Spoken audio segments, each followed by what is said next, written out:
Enhanced genomics investigates the 3D organization of the human genome.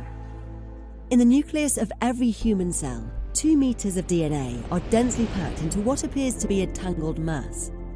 A gene encoded in the DNA can be turned on by the binding of several specific proteins to a neighboring region called a gene promoter.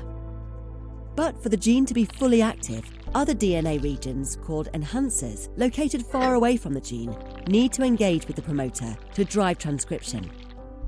Thousands of enhancer-promoter complexes occur across the genome.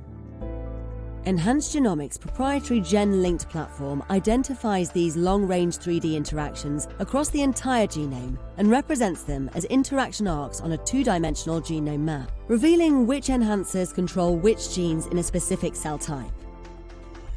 We call this the 3D Genome Atlas. Small variations in DNA sequence that make each of us unique, called SNPs, are dotted all around our genomes. Those located in enhancers often contribute to disease, as they can alter expression of their target genes. In many diseases like autoimmune conditions, several genes are affected by SNPs. Exactly which genes are affected in one patient versus another can be used to stratify patients into different groups to identify which treatment option would be most likely to succeed.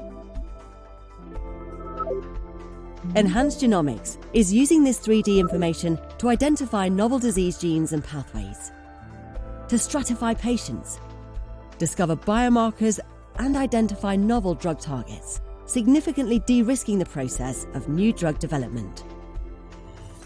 Enhanced Genomics, the next dimension of discovery.